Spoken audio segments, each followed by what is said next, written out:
thanks for joining. And again, G, awesome to have you. What I wanted to do for this is just talk a little bit about, Skateboard Mentor, NESW, because I know some people, they know I have a nonprofit. What we do, we donate boards to foster care. We do the mentorships. But now, Skateboard Mentor is really focused on providing the guidance and the mentorships and just being an all-around leader, like what we were talking about, being inclusive to the skateboard community and bringing people up. I think it's the most important part that we can do right now. So through Skateboard Mentor, you see only positivity, only growth, whether it be financially, emotionally, physically, and skateboarding. So it's an all inclusive information base for people to access, whether that be through the programs that we offer, the lessons, the mentorships, or just here on Instagram or YouTube, to where you can get daily inspiration, daily motivation, and see a community of skateboarders like yourself, Mike, all the people on here, to be a resource for people, right? Like, if you have to add value to someone, the art of living is giving. So what we want to do is just uplift people and be a resource so that we can help each other in the long run, Well, what I love about what you're doing, Jacob, is that you're reaching a wider audience. Skateboarding over the last 10, 15, 20 years with, the X Games and everything, and Tony Hawk has been amazing as an ambassador for what we do, has started to branch out in the style and getting more skaters. The female skaters now are crushing it, and we're seeing that happen too.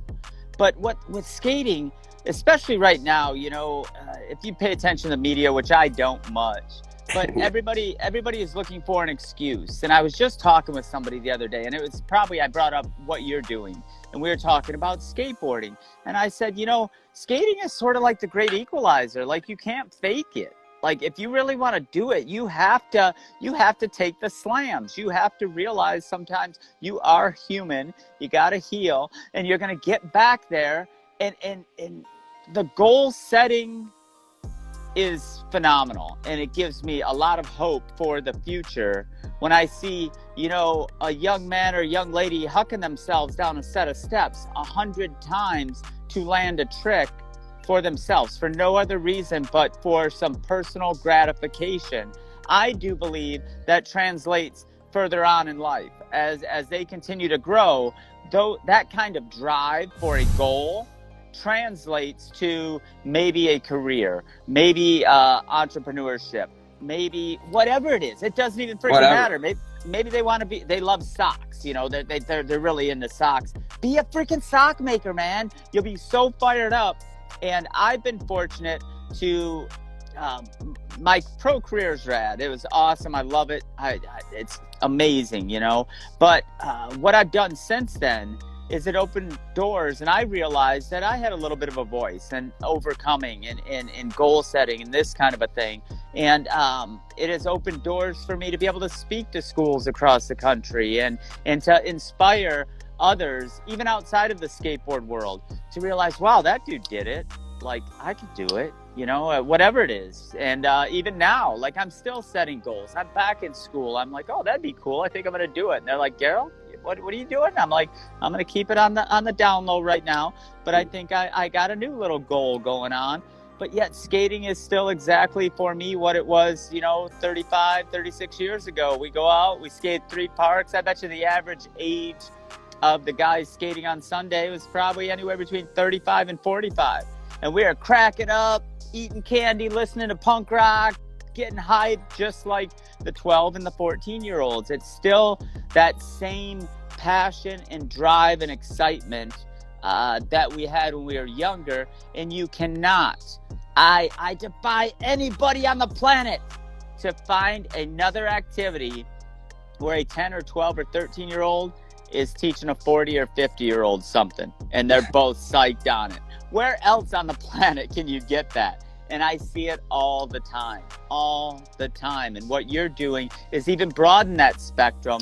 And I'm excited to continue to work together as you move forward, as I move forward, to grow some of the concepts that we both have learned as we got to ride this useless wooden toy, as an old video was called, Well, man, I think it comes down to you want to keep things simple. And my last Instagram post, and I'm going to be putting out a YouTube video on Friday that's going to dive the full version into it. But we break down on a monetary value $1 million. And I think it doesn't have to be just money, but I think when we have goals, we're like, oh, I want this big house, or I want to have this, and want. And it seems so far out there that it's not attainable for themselves, right? And I think you just have to break it down to the small steps. Just like skating, where you have these progressions, you can't learn a kickflip without learning the ollie. You know, without doing a tray flip, you got to learn the varial, and then the big flip without learning the tray flip. So you have to dial in the small things constantly and continually do them, right? Because, you know, I've been skating 15 years now. You've been skating how long? I think what am I at? 36 years. 36 years. And, you know, if you don't practice, if you don't do the little stuff, you're going to get rusty, and the rock to fake is going to slip away, the airs, everything. I was just at Tempe skating with one of my old students. You know, before, he couldn't even step on a skateboard. You know, I was holding his hands dropping into the bowl, teaching him how to kick turn. And now he's doing backside board slides, up and down handrails, kick flips up Euro gaps. And that was one of the things we did, because I haven't skated in 2 weeks. And I'm like, hey, let's go skate the Euro. And his dad's like, yeah, do a kickflip. He's like, I already know how to do that. I don't want to do it. And it was a moment, like a lesson there, where he's like, well, I want to do a tray flip up it. I'm like, well, but we're just now starting to skate it. So can you do it? It's not that you can do it or that you've done the trick once before, but can you do it first try walking into the skate park? Do you have the consistency and the repetition to where you can go, and not just that you've done it, but can you consistently do it all the time, so that whenever, because he wants to compete, so whenever you're in competition, you just throw it down. And, you know, I wrote down before we got on here, Nigel Houston, because this is like the king of repetition. He would just dial in tricks, and the whole day just doing one trick at a time. And even me growing up doing that, I would learn a trick, but I would tell myself, no, I landed it, but I want to be able to do it tomorrow when I'm not warmed up. So I think just applying these little values, these little philosophies from skateboarding into other areas of your life, where you will go and try something, or you go and apply for a job and you don't get it, and then you get let down.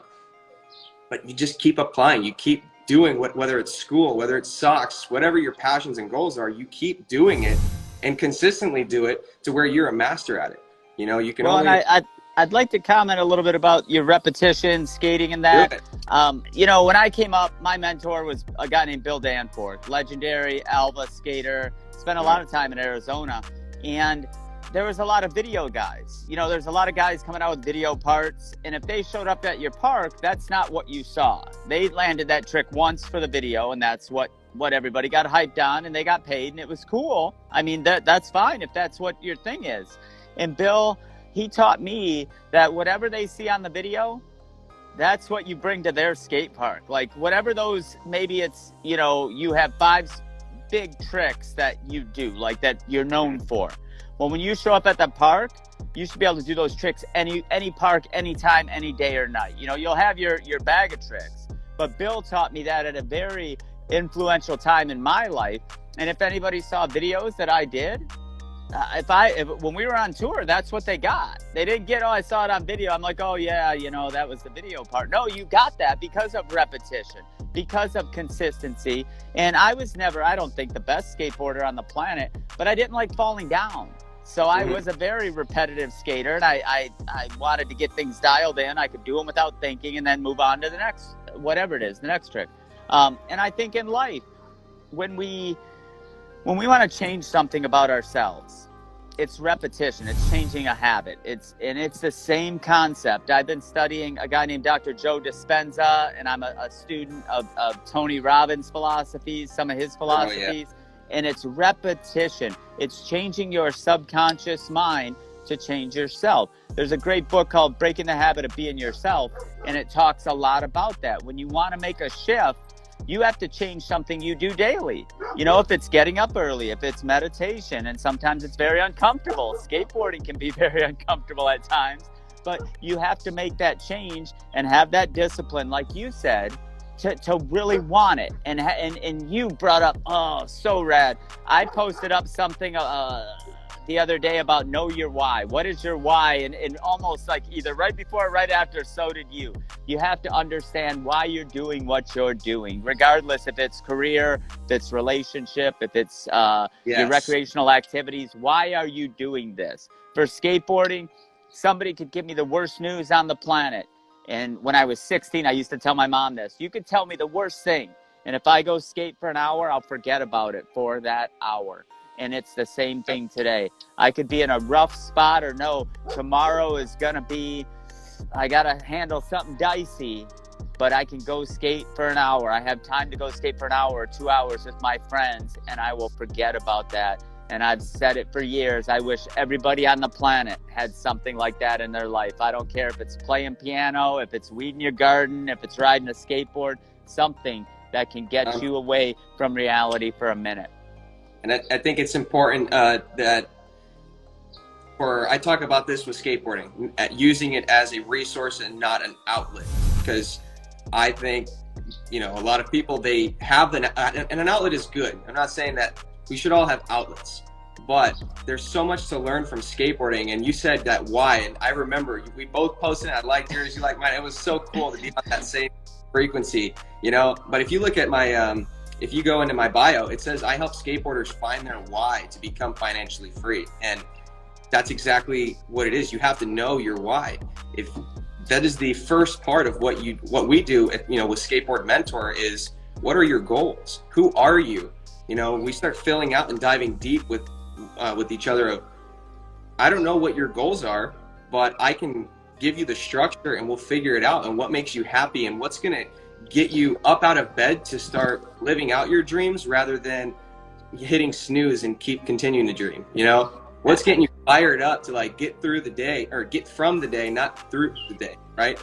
Instead of surviving, we're thriving. And in order to thrive, like what Tony Robbins says, you have to have purpose. You have to have some meaning to pull you into the future. And if the meaning's strong enough, and if it's detailed enough, and you look at it enough, then you will have everything you want in life.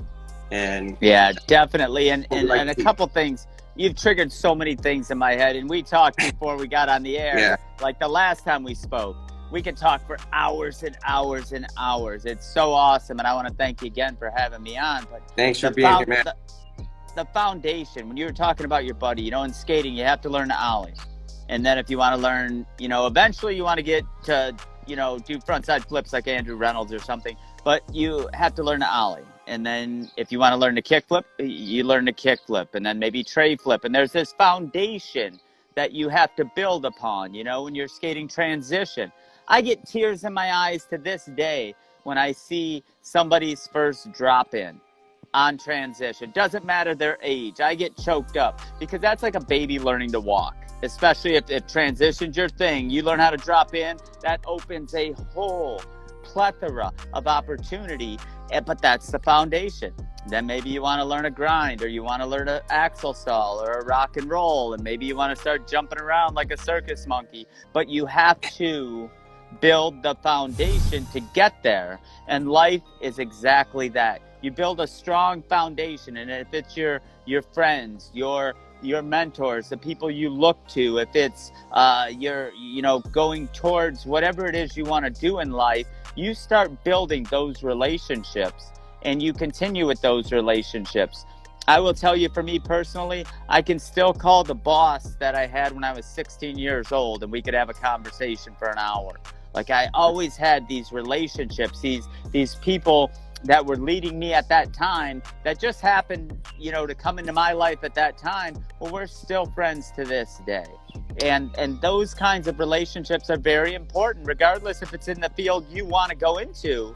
Those are very important relationships. And skateboarding, too, has built those. This weekend, I skated with a guy I've known 25, 30 years. And we're out having a good time just like we did 25, 30 years ago. Or my friends that a buddy lives around the block. We've been friends since we were 14, man. And we can still talk to each other about things. Those relationships are so important in skating, in life, in every facet as we grow into who we want to be. And if you're not where you're at, where you want to be today, I'm stoked that you're giving people the tools to get there and a way to really visualize it, because they already know skateboarding. You know, they got to you by that commonality. Well, now that can translate and transition and help them understand how to move to where they want to go. And I want to mention, with the $1 million thing that you were talking about, I think it weighs like 22.6 pounds or something like that, $1 million. And that really made it go, that's it? Like $1 million only weighs like 22 pounds? And somebody will probably comment the exact weight. But when I saw that, I'm like, $1 million ain't nothing. It's all on how you think about it, you know? Exactly, man. Or just seeing, I mean, you think $1,000 is a lot until you see it, and it's only 10 100s. It's nothing. Right. It's nothing. Sometimes that's the trigger people need. Yeah, well, and they say it's not the amount that matters. It's not about becoming a millionaire and having a private jet and all of these materialistic things. It's the person that you have to become in order to become a millionaire. You know, to attain $1 million, Jim Rohn says, if I were to give you $1 million, best you become a millionaire so you get to keep the money. You know, it's mindset. It's who you are. So for me, it's about bettering myself and being happy with where you're at, being grateful for, you know, where you came from, where you are, but always being hungry for more, and to going to sleep smarter, waking up hungry to be in a better position, because, you know, we only get one life. We might as well make the most out of it. And we all have abilities. We all have things that we love and that we're good at. Become the best at it. Do what you can do to be the most valuable to it. You know, and I think you hit the nail on the head. I think you hit the nail on the head. Not to cut you off, but for me, gratitude is one of the most important things every day. Being gracious for where I'm at, for still being alive, still being able to do the things I do, and being gracious for the little things. You know, the little things. Gratitude is so important, and you mentioned that. So I didn't mean to cut you off, but no, man. That's one of the things that I think also with skateboarding. You know, you learn to respect concrete. You learn to respect a 13-foot vert ramp. You understand that it's your friend when you roll away, but sometimes, you know. So I think it does something. As soon as you slip up, man. Yeah, I mean, I've broken this collarbone 4 times. You know, I'm 6 surgeries deep with extreme sports, from motocross to snowboarding, skateboarding, wakeboarding. You know, 15 plus concussions, just so much, where now I'm gonna be 25 this year, but it catches up to you, and you start having a higher respect for it and looking at it differently. And I wanted to touch on, you said fear. You know, it's like that first kid that when you drop in, it's the start of overcoming that fear. I remember I think I was in 1st grade. I lived in Tampa. I had a membership to the skate park in Tampa. My brother, I think he was on here a little bit ago, and he got me into skateboarding. But dropping in the first time, I fell and, you know, face planted, slipped back, cracked my head, and finally it's like you get over it. But then that pole vaults you into so many other things: the rock to fakie, the axle, the airs, you know. And I think if we can overcome our fears at the skate park, when you step up and you know you're going to learn this trick, whether it be down a stair set or whatever, when fear comes into your life, that is a sign that you are growing, that the other side of fear is growth. And if you can get over your fears at the skate park, you can get over your fears of walking into, you know, a business that you've always been wanting to work at and talk to somebody, or giving someone a call that you want to spark an opportunity with. Anything, whether it be a relationship or family, you know, get over those fears that you have in life, those insecurities, because that's going to make you the best you that you can be. And we all do it at the skate park as skateboarders. So if we can do it there, why can't we do it at home? Yeah, and you know, I brought up dropping in, you brought up dropping in. It's such a crazy thing because you can't relate it to anything. You know, it's like going down a slide at the park on roller skates. You just can't. You can't relate it to anything. But as we build on those little victories, whatever they are, maybe you're 10 years old and you learn how to fold laundry for the first time, but you didn't want to do it because you thought you were gonna screw it up, and mom. No, screw it up and get it right. Skateboarding is a lot like that. Not that it's similar to folding laundry, but it could be. Maybe there's full contact folding laundry. I don't know. But as you overcome these little things, you start getting a little confidence. And then you overcome a few more little things and the confidence starts to build. And those fears start to lessen. and you keep gaining that personal, that self-confidence. And now when you're getting ready for that interview at 18 years old, you have a confidence in yourself going in that I got this. I got this. And if you don't get it, you're surprised you didn't get it. You're like, why didn't I get it? But it doesn't stop you, because you're like, maybe it wasn't meant for me. Maybe I wasn't meant to do that this day. In skating, when we were riding park in Ann Arbor, Michigan this weekend, and I was trying this transfer, and I didn't make it. And I'm like, live to fight another day. The park ain't going anywhere. I'll be back. I don't need to do it today. We can live to fight another day, regardless of what it is we're trying to overcome. And skateboarding, I think, teaches you that as good as anything else on the planet. Many of the people who are coming, chiming in on here, I see names popping up, and I'm stoked. So many folks are watching us here, because I know they can relate. I know that they can relate to different things they've gotten over in their lives. There was a gentleman that was on here, my buddy Chad. He just started skating like 3 years ago. Dude's like 35, college football standout, master degree, and he's like, gee, that looks like fun. I want to give it a shot. He comes out, rolls around with us. He's rolling into bowls, learning how to carve corners. This guy is built like Adonis, and he's getting out there because he saw that camaraderie. He saw the fun, and he was overcoming massive fear. The dude used to run through lines of dudes built like, houses. And he's skating, and you can see the fear in his eye and the overcoming. So it's never too late to overcome those fears, but it's having the confidence to step up to the plate and also take accountability if you do fail. If you fail, you're like, that's on me. I'll take that, but I'll be back. Yeah. Accountability, you can't slip that one in skateboarding. It's always you. And I think that's a very, very personal attribute you take on further in your life as well.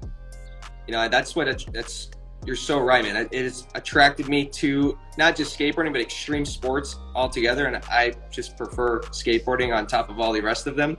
But it's you. The reason I didn't get past T-ball was because I was standing in the field playing with the dirt. I didn't like the fact that I ball every 30 minutes. Football, maybe you get one pass or you get the ball one time, and then it's like it's team. There's a part in life for team bonding, team building, but with skateboarding, with extreme sports, it is you, and it's only you. And every time that you skate, you get to decide what you want to do. It's not that you wait for someone else to score a touchdown and you're celebrating with your team. You want to learn something, you can focus and learn it. And if you don't do it, it's not because someone didn't pass you the ball. It's you didn't do something. So that is self-accountability, the self-reliance, and overcoming your own fear. It's everything with skateboarding. I love it, man. But it isn't a team sport, but you have the most supporting, the best supporting cast around you, and that's something, again, very unique to what extreme sports has to offer. I was a team sports guy, sort of. I was the ice hockey goaltender, so I'm on a team, but I wasn't really on the team. They're like, he's just a crazy guy. Hockey. Huh? You used to travel with hockey, and yeah. skate. They're like, he's the nutty guy in the cage. Just don't rattle him too much because he's on point tonight. So don't say anything to screw him up, because it's a very psychological position. You go 10, 15 minutes without a shot, and then next thing you know, there's a breakaway, and you got to make a save in a 1-0 game. You have to stay focused. You're part of a team, but you're sort of not. You're the crazy guy that gets pucks in the head. And so I did appreciate that, and I do have friends from that part of my life. But with skating, one of the raddest things, and I tell many of the newcomers to skating, is there's no uniform. There's no right or wrong way to do it. You can take it as far as you want to take it. You can use it for transportation. You can go skate the skate park. There's no rules. You don't have any rules. And I think that, for me, it has been one of the most appealing things. And the creativity is incredible. incredible because something about skateboarding and creative people, man. I mean, you're a great example with what you're doing right here. We've had some great examples coming in. My buddy with Lover Skateboard started a board company originally from St. Louis up here in Michigan. We had Jay Navarro on here, musician, artist, skateboarder. So many people that ride a skateboard have these other creative outlets that always blow my mind when I learn about that. And I mean, even the way you set up your board, you do your grip tape how you want to do it. You got the color wheels you want, you know, it's there's no rules. And I think that makes it that much more sort of rebellious, but at the same time, a little more accepted nowadays. Yeah, man. And, you know, with Skateboard Mentor, what really has inspired me is the fact that we're at the skate park and you have your group of friends, and you know, it's not it's who you know. It's not what you know, it's who you know. But do you know the people that you skate with? You know, your friends at the park, or the guy that's always there that, you know, is in the bowl, or the person that's always on flat ground. What do they do outside of the skate park? And that was really, because I like to talk to everybody. I'm a personable guy, so I'm always making friends. And then it's like, you know, Mike Globke, he's an engineer. It's amazing guy. He loves to travel. So what I like to challenge people is, when you're at the park, start making better relationships, start networking with people. Because if you're in a job that you hate, if you are not financially where you want to be, if you're unhappy, if you're searching for friends, but you have that fear and you don't want to communicate, I'm telling you, just get over it and start talking to people and having better conversations, because you have no idea where it can lead. I mean, one phone call to Character Skateboards talking to Alan led to getting boards from him, and then now he's partnered with the nonprofit, able to build skateboards and donate them to foster care. And you're wearing his hat right now, who he introduced me to you. So we would not be communicating here if it wasn't for my conversation calling Character Skateboards. So it all goes around. Well, and you never know who you're going to hold the door open for, who you're going to pick up their board for at the park. I will give you a quick story. There was a gentleman at our local skate park, and he was there, had like Kmart bought pads, like totally out of place, a little older guy, and he's rolling on the half pipe. I went up and talked to him, gave him a couple tips about bending his knees and doing this, that, and the other thing, and I went about my way. Well, the next week I showed up, and the young lady working the desk skate park, she said, "Hey, Gerald, that Dave guy, he was asking if you were going to be here tonight." And so I rolled in there, talked to him again, and he said, I talked to some people, and I think I can help you with some things you are doing. I'm like, all right, well, let's skate right now. Maybe we can meet for lunch later. Yeah. So we meet for lunch a week later. And this dude is like the #1 financial guru of the Philippines. He helped me get my first book written, and we're friends to this day. But it was just from being cool with him. And there was people making fun of him, he didn't fit in, whatever. And it's like, just from being polite and offering him a couple tips and, not being all forceful or anything, just being polite, being nice, holding a door for somebody, helping somebody pick up something they dropped at the store. You just never know who you're going to meet and who's going to change your life. In my life, I don't believe in coincidence. I think everything happens for a reason. I think we meet people for a reason. And some of those people have been at the most random times in my life. And it was a life-changing relationship for me. So why not be cool to everybody? Because you just never know. Yeah, well, if you don't,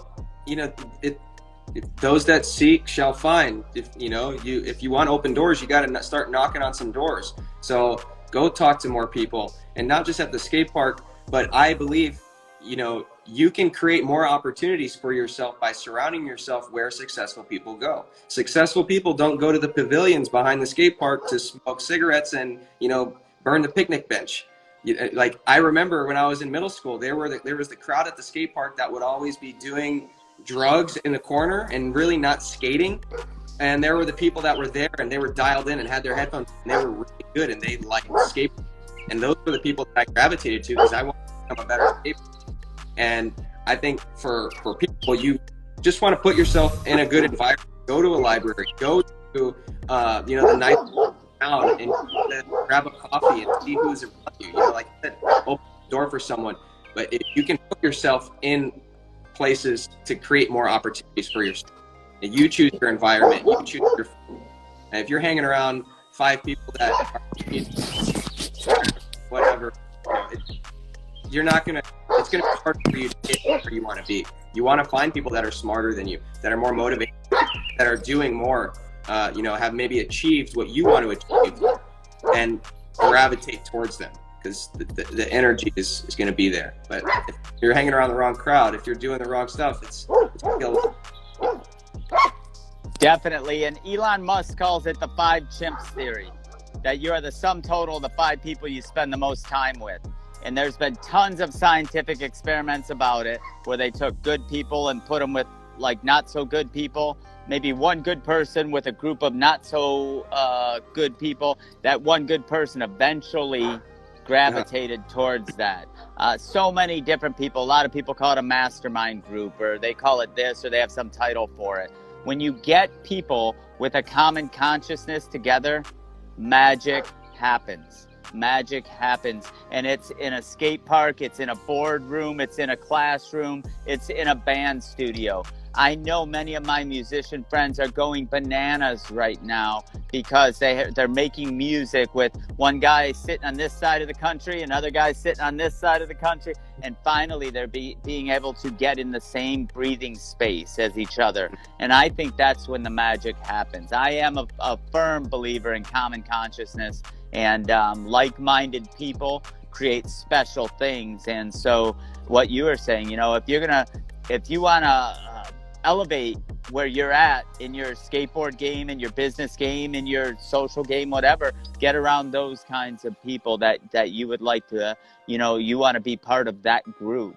And it's very important, more than just physically. I think there's a vibrational aspect to it, but that's a whole nother show, man. Yeah. And I love it. Thank you again for joining. I don't want to take up too much of your time. I want to wrap this up a bit and just ask you, man. So, let me see. What can we learn from skateboarding that can make us live better lives? The list is too big. I mean, there is so much. One thing that comes to your mind. The biggest thing I think is the camaraderie. We were just talking about it, getting around the people that you vibe with, so to speak. The camaraderie and the friendships that I have built through skateboarding have been lifelong. That and what you had spoke about, when you're going after one trick, you have a goal, and you're not stopping until you reach that goal. And having that kind of drive, I believe those two things you cannot put a price tag on. The friendships, you cannot put a price tag on. When a lot of people say, when you buy a new house, you have good neighbors, you can't pay for your neighbors. It's the camaraderie that makes it. And here in southeastern Michigan, we have one of the best skate scenes on the planet. But the camaraderie and that drive. When I was learning how to drop in real quick, I was on a 9-foot ramp with a foot of vert. The older guys, if I climbed up there, if I didn't at least try it, they would throw me off the back. And I limped home for like 2 months. My mom would be like, "Did you make it?" "No, not today." She's like, "Okay, get your goalie equipment ready. We got to get to hockey." And but guess what? I'm still friends with the guy that owned that ramp. I'm still friends with that dude to this day. I don't advise that kind of training technique for dropping in, but that camaraderie is amazing. And I'd like to, I mentioned a few different people, but Puck Support has been chiming in on here. And that's my buddy Brady Leovold. I think he would be a great guy to talk to, because he had a very rough road as a professional hockey player, and he has turned that into an amazing career helping people with mental health disabilities and addiction. Wow. He's just an amazing dude. And I think he would be great for what you're doing from a little bit of a different aspect, taking your passion and even blowing it up even bigger. Thank you. Jake, I'll come on anytime you want, man. Anytime you want. I can't wait to get down to Arizona, or you to get up here to Michigan so we can skate together. And I'm looking forward to everything, man, because we're gonna do some magic stuff. Absolutely, man. I think, like I said, I'm down to come on here anytime. The support's real. The vibes are always amazing talking to you. I see Kyle in there. You mentioned him the other day to get out here. book a trip. You guys have a place with me. If not, you know, we can just meet up, skate, hit some Sedona in the summer. But definitely the puck support? Yes, man. Thank you for joining in. I want to reach out and see what you're about and listen to your story too. So just to end this out, I want to say thank you again, G. Thank you, everybody. And if there's one thing that we can take away, some action steps. I always like to end with action steps when we do our, you know, whether it be the group coaching calls or the private calls. What can you do right now to better your lives? From everything that we've talked about, tons of information, right? We're going to save this video, take some notes on it. But most importantly, you can watch motivational content all you want. But motivation is like eating. You got to do it every day. You know, motivation only lasts. And when you're not motivated, what do you have to rely on? Discipline. So start small. And G, you touched on this. Wake up and make your bed. Wake up and brush your teeth. Shave your face. You know, wash your body. The little things count. What you're doing in your home, what you're doing when no one else is watching, is a direct reflection of how it's being portrayed to the world. So if you're not making your bed, if you don't, you know, like sweep your floors or wash your dishes, like get on your A game with the little stuff. So then it builds that confidence, it builds that momentum. And with your why, that purpose, you can start doing bigger and better things and adding more value to the community. And that's what we're doing. That's what you're doing with Purple Heart. You know, Character, he's doing it out in Chicago. And again, Jacob, Skateboard Mentor, we're doing it out here in Arizona, man. Hopefully across the world, worldwide with NESW. Definitely. And, you know, everybody that has watched this, thank you guys for tuning in. Thank you very much for tuning in. Hopefully you got a little nugget that'll help better your life. You know, you brought up the morning routine, one of the most important things for me. And if you look at the most successful people on the planet, they all say they have a morning routine. Some of them get up at 4 a.m., some get up at 8, you know, whatever. But they have this routine. If it's meditation, stretching, whatever their routine is, so important to start your day off on the right foot. And then the rest of that 24 hours will follow. And so that is a great takeaway from this one. But we're going to bring you so much more. You know, I want to thank everybody for tuning in. Thank you, Jacob, for having me on here, man. Follow Skateboard Mentor, everybody. And hopefully we gave you a little something to better your life today. Awesome, man. Thank you so much. Thank you, everybody. Have a good one.